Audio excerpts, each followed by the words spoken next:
Good morning, Morai v'Rabotai, Bruchim Abayim. We are continuing on Masechet Succah, and we are on the bottom of the Lamed Aleph Amud Bet, 2 lines up from the bottom of the Amud. Today's Amud is being learned as the Zchut Refuah Shelema for Michael ben Nahid, Rachel Simcha bat Nahid, and for the Refuah Shelema of Esther Bracha bat Chaya, that should all have full recovery. Refuah Shelema. Amen.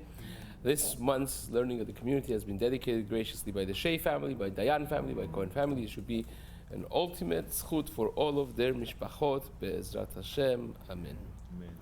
So before we start the next piece, we started kind of like a rate by last shiur, which we didn't get to finish it. The Gemara spoke about the difference between the Aseh Asherah, the Mishnah said lulav of Asherah is pasul, and we saw in the Braita that you could actually use a lulav that was used for Avodah Zarah, either because of Tashmisheh Avodah Zarah, that you broomed in front of the Avodah Zarah with the lulav, and so on, or even a tikrovet Avodah Zarah.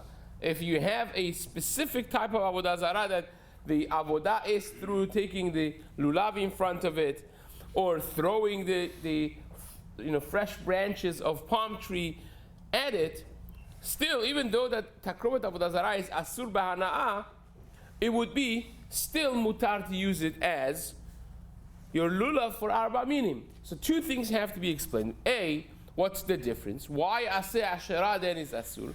And we mentioned that this is because an avodah zarah of a yid, of a Jew, cannot be batil. So therefore he has a din of avodah zarah that has to be burnt. V'asherehem tisrafun ba'esh. The Gemara called this Asherah shel Moshe, referencing Asherah of a Jew. And Rashi explained that this is when Jews came to Eretz Yisrael, and the mitzvah was to burn the trees. And the reason that it's not like any avodah zarah of a goy, the halacha is you have an idol that belonged to a goy.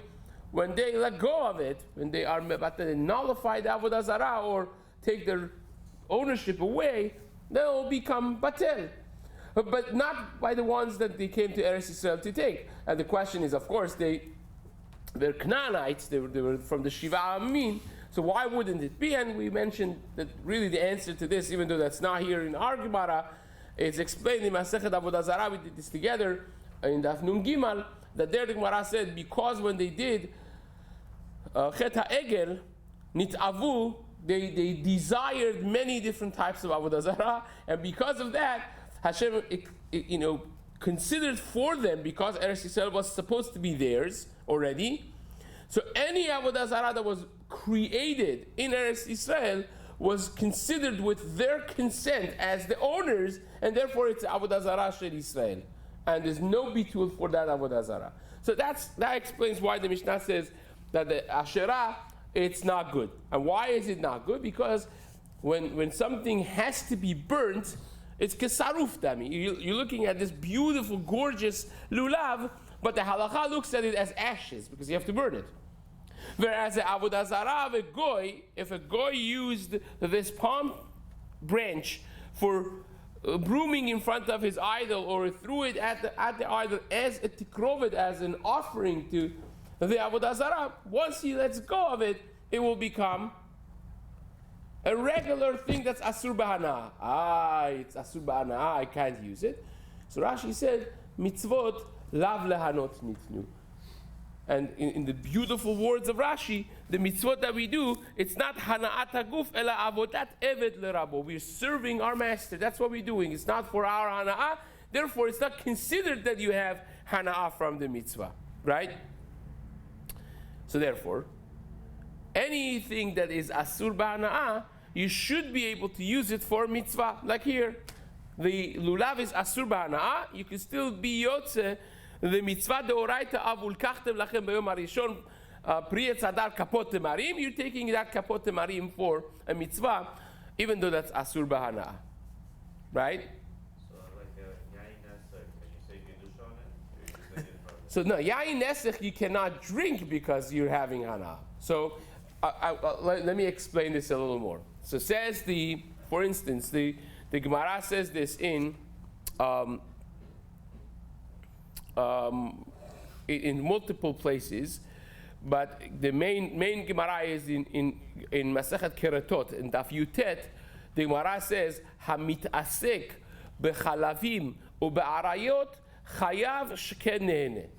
We have a regular rule that if you're mit'asek is patur. On Shabbat, if you do chilul Shabbat knowingly, that's like really bad. Like depending on hatra, natra, you'll get either mitat bedin or karet, right?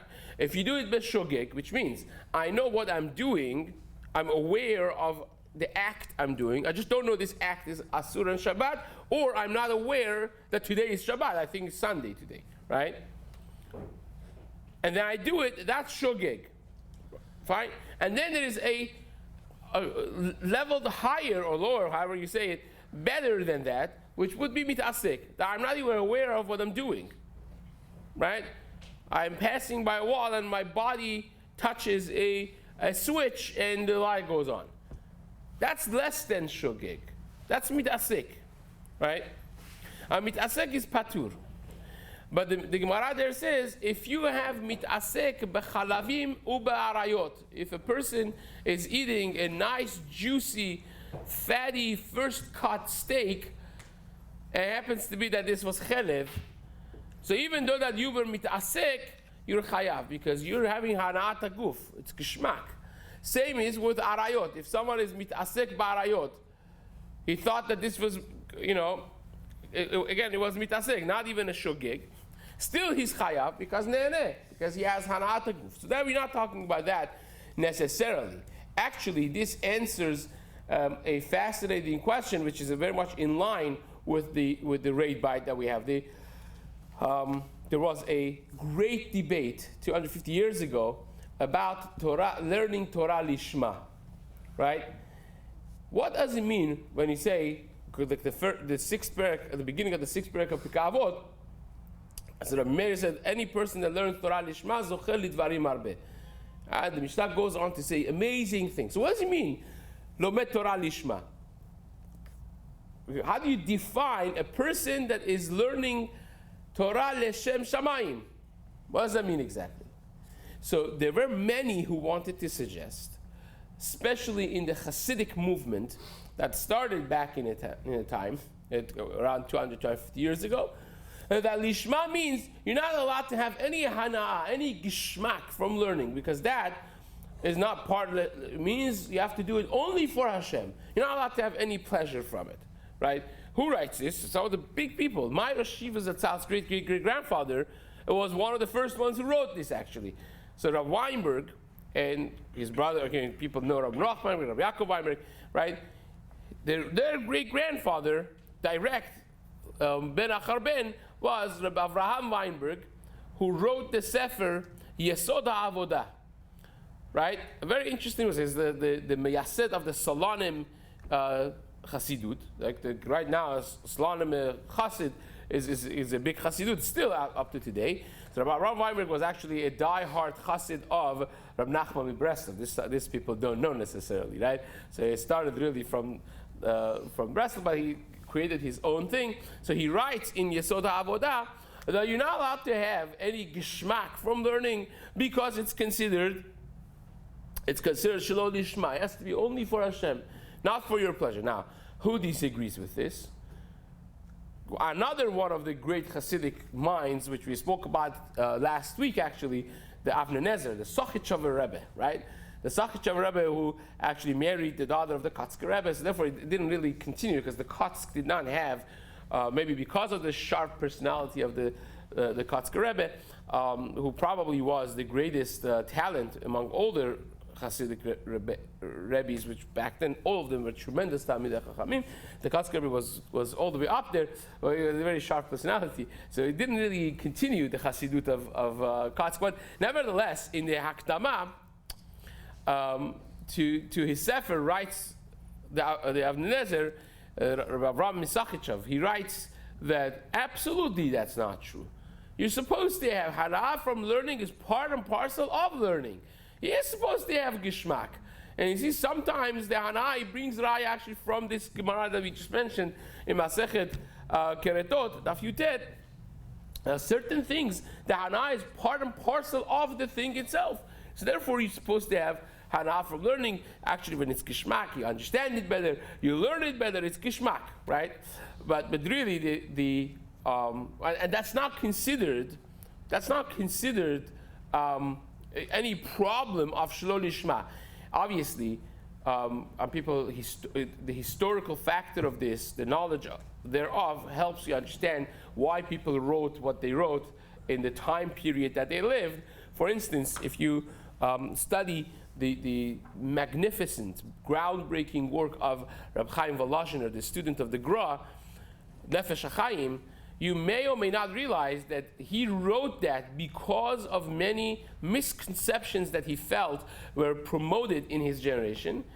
One of them mainly was this element of the movement of Chassidut. People know that the Vilna Gaon and the Baal Shem Tov did not see eye to eye in certain major elements of leadership in Klal Yisrael. The Vilna Gaon felt that they were too lax in certain areas of halakha, and also especially in the concept of learning Torah, and therefore the Shar Dalit, the 4th chapter of Sefer Nefesh HaChaim, is completely dedicated to the importance of learning Torah and how it's essential, the whole world stands on it and so on. But he also speaks earlier on about the concept of Lishma. And when he talks about concept of Lishma, he says it means, Lishma means Leshem Yedi'at Torah, Leshem HaTorah. You have to learn Torah for the sake of knowledge of Torah. It's an important thing, it's a mitzvah by itself, and he goes on to explain this. But one last thing, I don't want to spend the entire time on this, but it's an important thing to note. One other element, which you see this very clearly, is the example that we started with yesterday, the Gemara in Masechet Nedarim. And Daf Memchet says the following scenario, that if you have a individual that were mudar hana'ah from his friend. Reuben said, I'm never going to have hana'ah from Shimon. Make it neder. A person could do that. Now, it becomes deoraita asur for him to use anything of Shimon's because you're having hana'ah from Shimon. Now, the Gemara says, what if you have a communal Sefer Torah that was paid by the Tzibur, and Shimon has a part in it? He's paid also for it. Can Reuben be yotze Kriyat Torah, with the mitzvah of Kriyat Torah, with Shimon's Sefer Torah? So you will say, based on the Gemara in Masechet, the Rashi tucked away in Lamed Aleph Amud Bet, in Masechet Sukkah, you would say, well, mitzvot lav la'anot nitnu. Right? I could have Isurei Hana'ah. Right here you have a lulav of Avodah Zarah. You absolutely cannot have any hana'ah from it. You can't take that lulav and broom your house. Can't do that. But you could do it as your lulav and etrog. Instead of paying $200 for a dairy lulav, I have it for free, right? You could do that, no problem. Why? Mitzvot lav la'anot nitnu. So based on that, you would say, well, of course he could listen to the Sefer Torah because he's doing a mitzvah of Kriyat Torah. Mitzvot lav la'anot nitnu. The Gemara says asur. It's like a midrash puliyah. It's like, how do you understand that? It doesn't match. Who asks this question? Rabbeinu Avraham Minhar, one of the Rishonim. It's more obscure because people don't necessarily know about it, but Rabbeinu Avraham Minhar asked this question, and the answer is going to blow your mind. He says, you know why? Because having a gishmak from learning, having hana'ah from learning, is part and parcel of limud HaTorah. Mitzvah Kriyat Torah is limud HaTorah. That's why it's a public limud HaTorah. That's what it is. And learning Torah is supposed to be gishmak, supposed to be pleasureful, right? It's very gishmak. I want to use here, right? Torah is nothing is as gishmak as learning Torah. So it says that's why it's like you're asking him to have hana'ah because it's not just the mitzvah that you're doing, like shaking a lulav, but rather it's actual pleasure. The words of Torah are the absolute ultimate simcha. Therefore, it's asur. You can't do it because it comes intrinsically with hana'ah, which you're not allowed to have because you made a neder that you're not going to have hana'ah from this person. So that would obviously be against what Rabbi Avraham Weinberg in Yesoda Avodah says, that you're not supposed to have hana'ah. Of course you have to. It's part and parcel of the mitzvah of limud Torah. Is supposed to be gishmak. And just to couple with that, another element is the The Gemara in Masechet, also Avodah Zarah, Daf Yutet, the Gemara there says that a person is not going to be able to learn unless you love the material that you're learning. En adam lomed ela b'makom shelibo chafetz. The Gemara there is Rabbi and his friend, we're learning Tehillim versus Mishlei, and says, you get to decide, not the Rabbi, because a person cannot necessarily appreciate if you're not having a gishmak in the learning, it's not going to really work. So that explains this halachic concept of mitzvot, lav lehanot nitnu, which is tremendous. Now, we're going to start a very technical Amud. This is real technical plus. Way too many machloket rishonim for us to discuss all of them. It's complex. And we do what we do. We discuss it based on one or two of the rishonim that we choose to make it more feasible and understandable, and the rest, it will be up to people who want to actually delve into it in a deeper way, which will be available in the Rishonim and Achronim that you could pick up from the shelves. So says the Gemara, Niktam Rosho, we said in the Mishnah, the next item that we discussed in the Mishnah was Niktam Rosho, that if you have a lulav, that the top of it was clipped off, then it's pasul, right? So what does it mean, niktam rosho? Amar Rav Huna, lo shanu ela niktam. We are only talking about niktam. By niktam itself is a big machloket. Does it mean niktam just the top leaf, which we call the tiomet, it was that is niktam, or is it most of the Rosh rights? We're talking about Rabbeinu Asher Rosh rights that we're talking about niktam. That means the majority of leaves were clipped off the tip, right? So says the Gemara, it's only niktam, says Rava. Aval nistak kasher. But if it cracked open from the middle, that would be kasher. Now, every leaf in lulav is folded to two, right?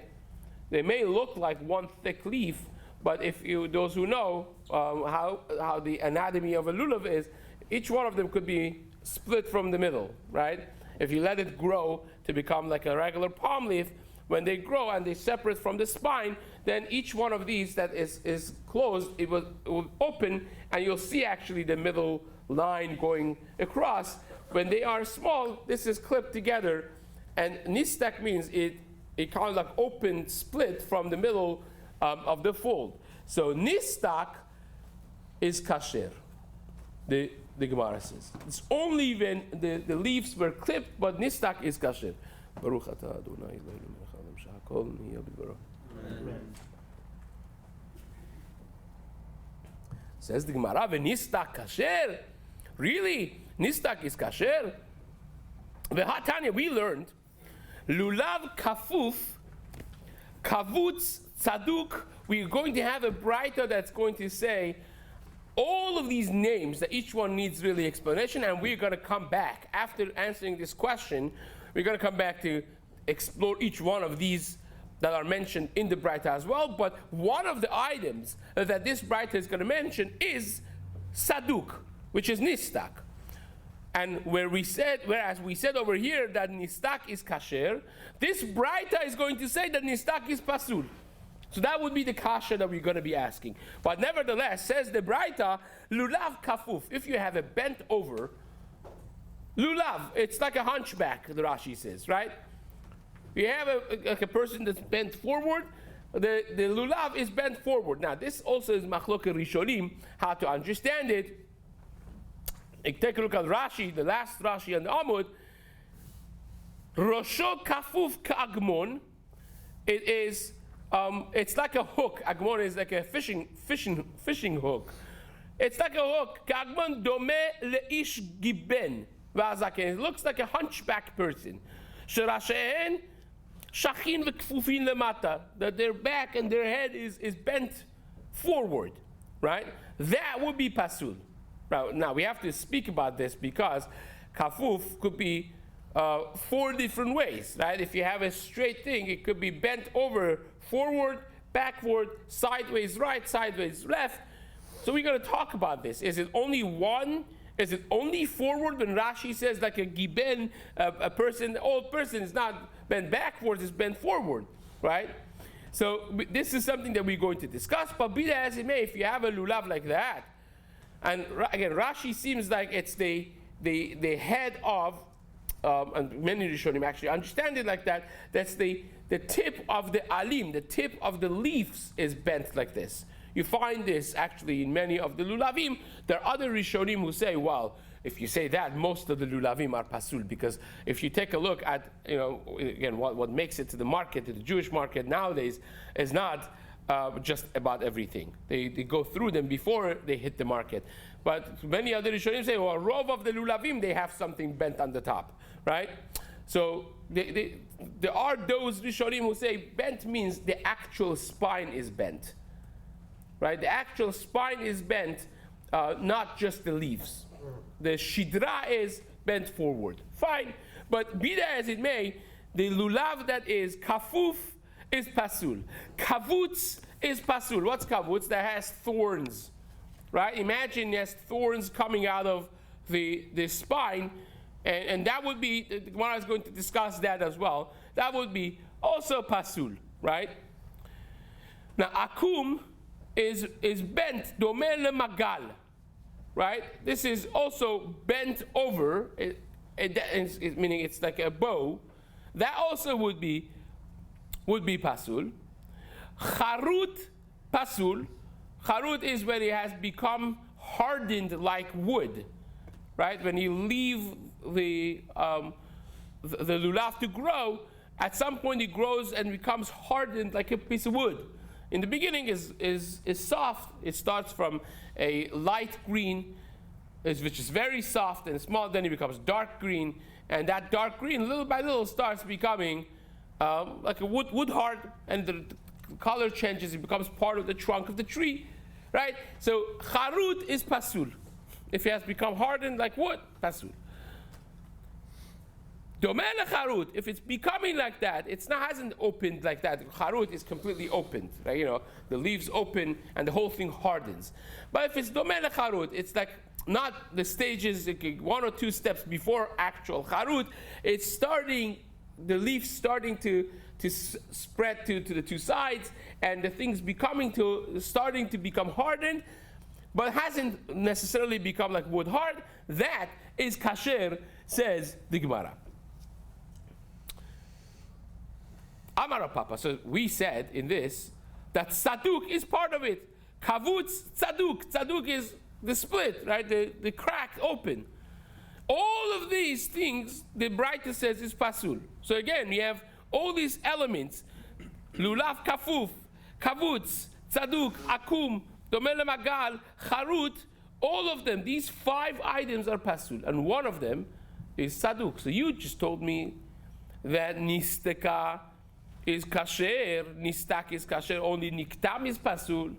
This Braita says that nistak also is pasul. So what's the pshat? Amar Papa says, the avid kehimnik. Nistak is not talking about that the leaf that you have on the top, or the majority of leaves that you have in the lulav, they split open from the fold of the leaves.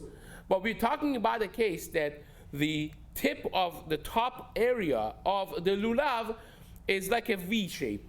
It grew from the shidra to 2 different parts. So you look at the lulav, again, this is one of the dapim that having a lot of lulavim here on the table would help. Certainly pictures could help a little bit at least, right? But you have a shidra that instead of looking like this, nice, beautiful together, the top part of it has grown like this. It looks like it has 2 different tips, the lulav.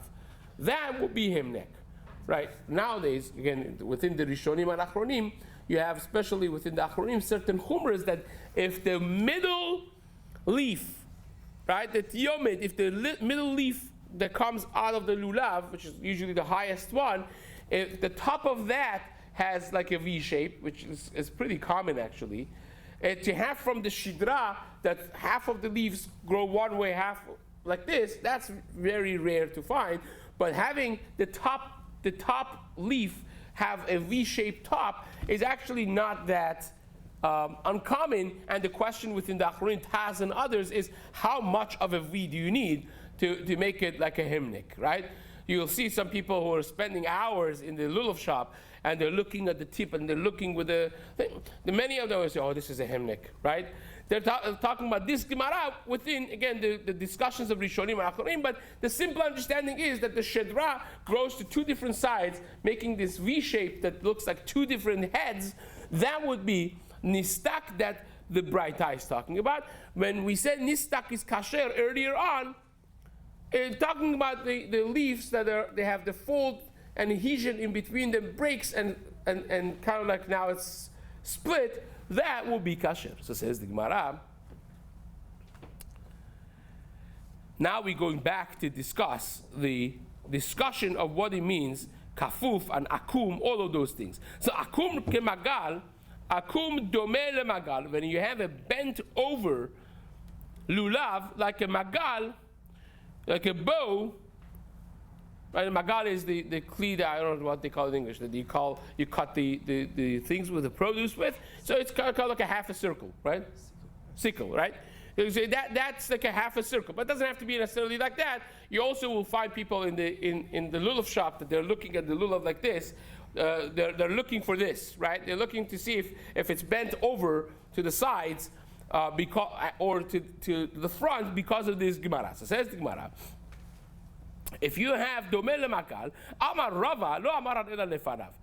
We're only talking about a case that it is bent forward, not backwards. In other words, if you have the shidra, which you hold in front of you when you're doing the nanuim, if it bends towards the shidra, which means towards you, that's normal growth. When you leave it to itself to grow, eventually it's going to bend and grow this way.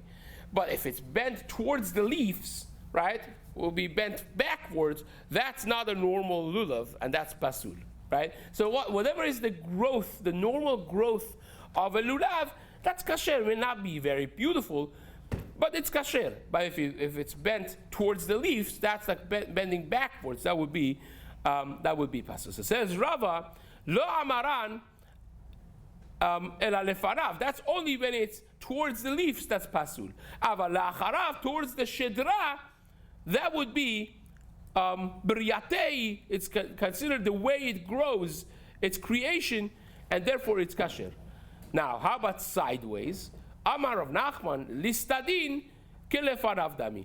To the sides is like lefanav ve'amrila kelacharav. It's not so clear if it's going to be kelefanav or kelacharav. So that is left as a question in the Gemara. Again, it will be discussion among the Rishonim, but nevertheless, we know that one thing is okay. If it bends towards the shidra, that would be fine. Right? That's kasher. V'amar Rava, one more Gemara here. V'amar Rava, hay lulava de salik bechad hutza. If you have a lulav that all the leaves are growing on one side of the spine, right? There's no leaves on the other side. If you have such a thing, right, some sort of mutation of some sort, this Baal Mumu, this is a blemished lulav, and it is considered pasul. Let's do one more Gemara. Nifretzu alav, we said that if the leaves of the lulav are spread, scattered, is pasul. So it says the Gemara, Amar Papa, Nifretzu da'avid ki chufya. We're talking about a case that's like a broom. How do you make a broom? You take different leaves of palm tree that are separated, that cut away from each other, and you kind of like tie them together. And that's what we're talking about over here, that your leaves of your lulav got cut from base, from where their attachment to the spine, and you kind of like, tied them to the thing, and that is pasul, right? That's not hadar. That's a pasul of hadar.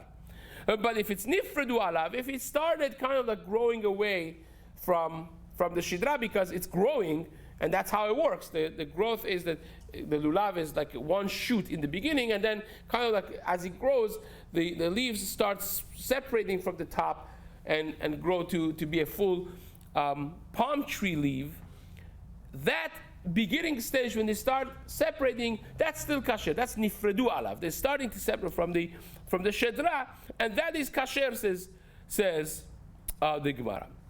So nifredu alav is pasul. Rav Papa says nifredu the ifrud afrudi, and that will be kasher. So that you have to be the Gemara that we said earlier on in the name of Rabbi Yehuda, that if it's nifredu alav, you have to, of course, tie them back together, but it's kasher because they're not separated from their attachment to the shidra. And tomorrow we're going to discuss, Be'ezrat Hashem, the fascinating topic of tiyomet. This that we spoke about, the V-shaped thing, and all that goes with it in the halachic world. It will be a discussion we will start in Hashem tomorrow morning.